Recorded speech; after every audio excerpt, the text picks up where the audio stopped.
Also out of curiosity, what do you do with like I don't want to say a grumpy CEO, but it could also be anybody else on the team that's like bitter and there's a lot of disagreement and tension. What is like a CI person's role in that? Are you kind of like, guys, let's, refocus, here are the numbers. Like we can be cranky as much as we like, but the data actually shows X or Y. I'm just curious to see like, how do you manage that? Because I guess, with every team, there's always going to be a big personality, or, maybe they won't voice certain things, but how do you encourage transparency, especially when things get a little tricky? Mm. So I think you said something really important. You said encourage transparency. I think that's very, um, that's like really like the essence of it. And I think a lot of people, not just in CI, but also product marketers that don't just do CI, but also, like in other functions, they don't necessarily feel comfortable being the people kind of like saying, hey, um, you know, Yeah. here's I'm not sure that we're looking at the right thing, right? Oh, And then here I think really data is your friend. So whether it's the competitive intels person responsibility to do win-loss analysis, or if it's someone else at the company that you can collaborate with, mm, really important to first of all look at who are you actually losing deals to. yeah, And again, knowing that ICP sometimes, I feel like in most companies, it probably doesn't fall, like really understanding the ICP and have a super clear definition of it doesn't fall um, on the competitive intels person, kind of like roles and responsibilities. Maybe it's someone else, maybe it's a product marketer, another one that does that. Kind of depends on the company and the team that you were working on. If you're a solo PMM, then congrats, that's totally your job.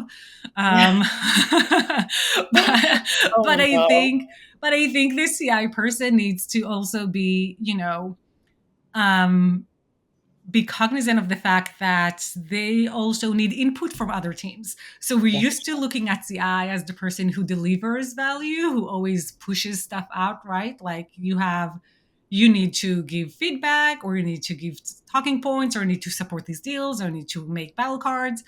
But no, you also need the input from the company. For So you sure. need to know, and again, like I will die on that, like on this hill, even if you're a competitive intel person, you need to know your company's ICP to do your job well. This is like I'm sorry, but I don't see how you can be a truly effective competitive intel pro if you don't know that, if you don't have that information, and you are absolutely entitled to demand that information, Yeah. and to make sure that you have it and that you have a really clear understanding. Um, Yeah. and whether you're doing win loss yourself or getting the feedback from someone else, again, like what types of deals you're losing the most to, or winning, or like all of that, what potential buyers are saying, what clients that actually bought are saying, who they're considering. Like you have to, if you're not doing it yourself, like you at least have to get that input as well, and the feedback, and be involved and like know what's happening there. And I think that's kind of when companies get really big and they starting having different teams, sometimes under completely, like maybe competitive intel, Yeah. um, maybe they report to marketing under product marketing, or maybe they report to rev ops, Yeah. may not necessarily be the same team or like even organization that does win loss.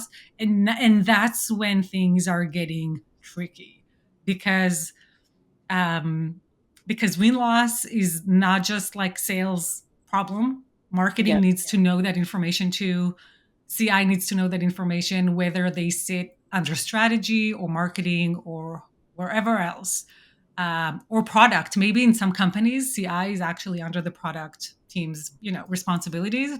Yeah. But all these people have to have that information. That collaboration is so important.